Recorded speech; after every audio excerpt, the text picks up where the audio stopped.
Welcome to the Heart Chakra Anahata discussion. In this video, we deep dive into the Heart Chakra to explore the signs of imbalance, whether it's excessive or deficient energy. Let's learn how to get balanced. Let's begin. If you would like more videos like this, consider joining my online library. It's only $15.99 per month, and you can cancel at any time. Here you'll get weekly uploads of new videos around pain management yoga, restorative yoga, Ashtanga yoga, chakra yoga, all sorts. So head to www.yogatraveleronline/membership to join. Heart Chakra, Anahata Chakra, or the fourth chakra. The heart chakra is the direct middle of our chakra journey, and it is the middle of the body as well. Anahata, which is the Sanskrit word for the heart chakra, means unstruck or unhurt. To open the heart is to honor all and refrain from causing any harm. An open heart feels compassion and empathy for yourself and for others. The heart is related to the air element and is ruled by breath. Working with the breath can cleanse the body, purify the mind, and dissolve the blocks that keep the heart from opening. To open yourself to love is to fall in love with life itself. How to deepen your connection to the fourth chakra. So through the body. You can cultivate an attitude of love and reverence toward your body and all of life.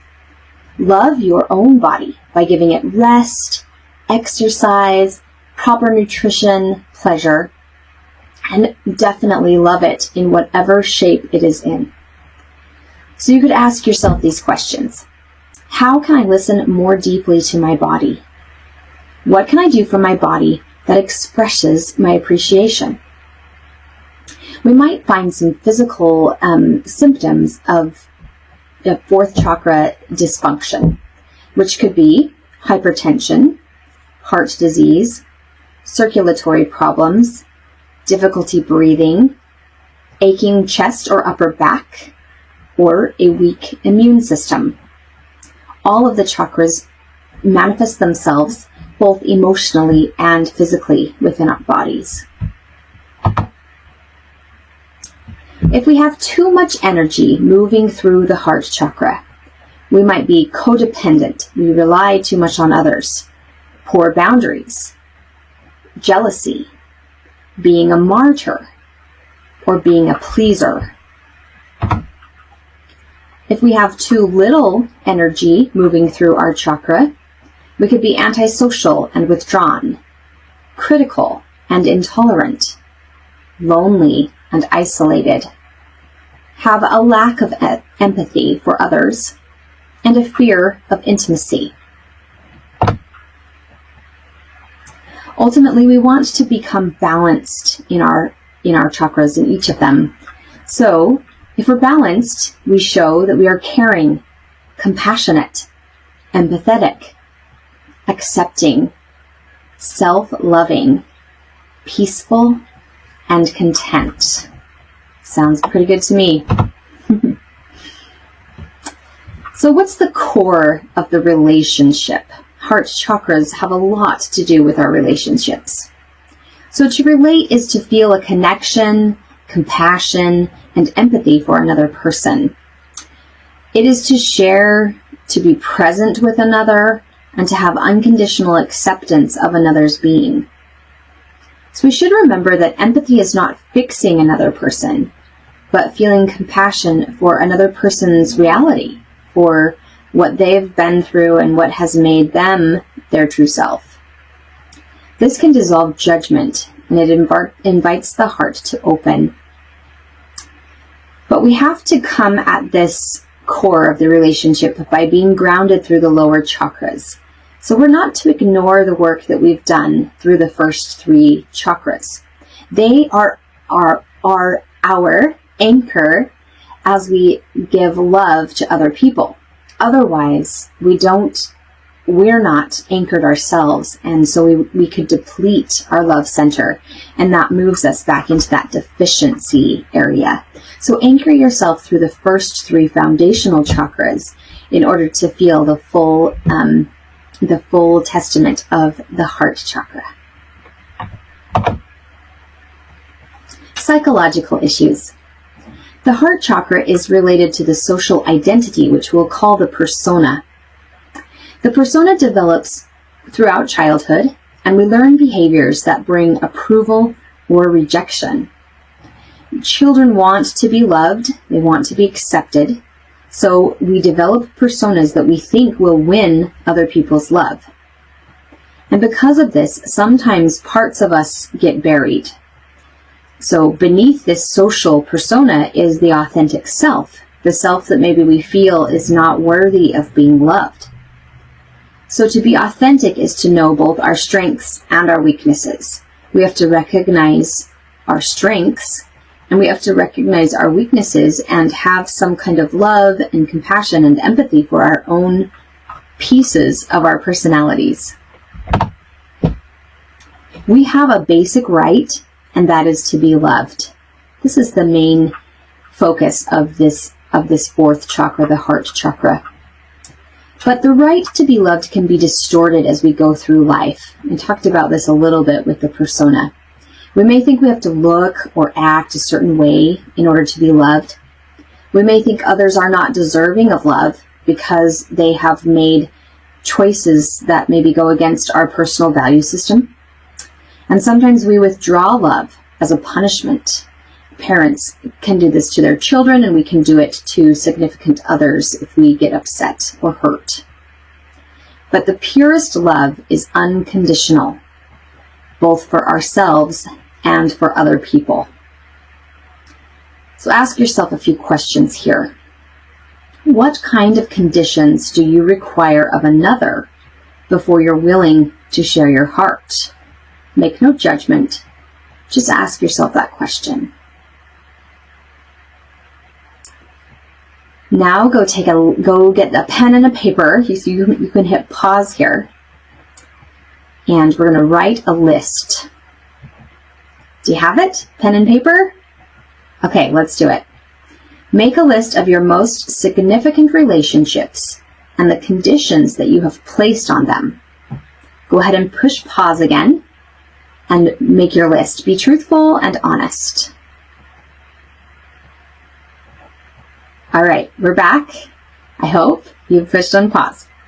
So now the big question is, what can you do to move beyond these conditions? And how can you take care of yourself if you let the conditions go? Hit pause again. Ponder those 2 questions. Maybe write it down.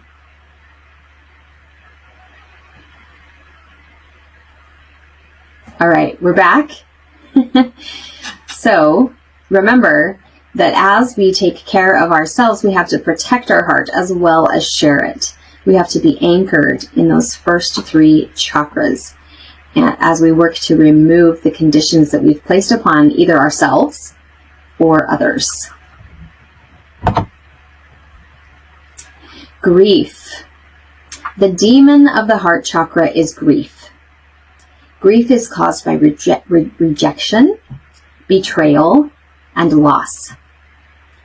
Grief that remains, that stays residual, it keeps our heart from opening because we work to protect it from further hurt. We not only protect it from others by not letting others into our heart, but we physically roll our body forward to protect our heart. And that can exhibit in shoulder and neck issues and chest issues, and mostly breathing issues because we're squeezing the heart center and the lungs. So we need to find a way to release grief. Allow yourself to cry, sob, wail. And sometimes this is a scary thing to do, and you might need to do it with a trusted person, maybe a therapist, or someone who shares the grief with you can be very reassuring as well. So share your grief with that person and see if they can help you to let it go. And once the grief is released, breath becomes easier. It's deeper, it's fuller. We have actually removed a weight from our heart by releasing that grief. So let's work ultimately to heal and balance our fourth chakra. There's some things that you can do inside your home, in your physical space. Make sure that the air circulates well. Move furniture so that the flow of energy does not stagnate. The feng shui kind of philosophy there.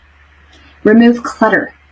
A spacious environment around you opens itself to air, the air element. Air is soft, so add some cushions and curtains.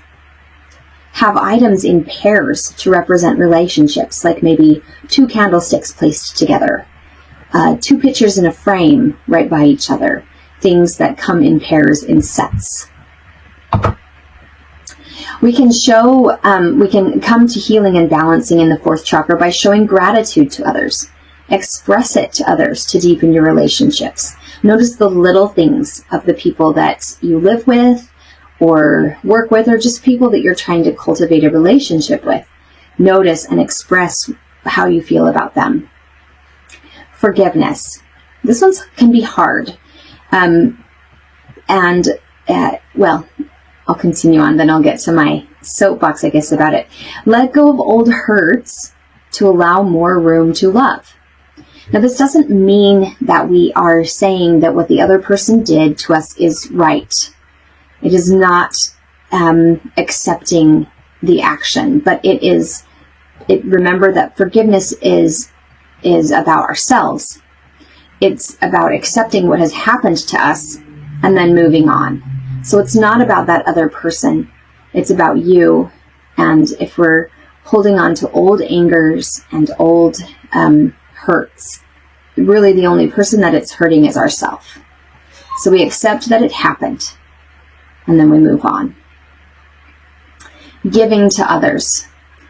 This is a great one. Energy arises when we make a present for other people. When we forget about our own problems and we think of other people's needs, we allow the heart chakra to open. It's sometimes hard to dwell on our hurts and our anguishes when we are looking about us and seeing what other people need and how we might be able to serve them. And that is the end of the presentation here. I hope you enjoy the practice so you can feel some physical manifestations of the heart chakra.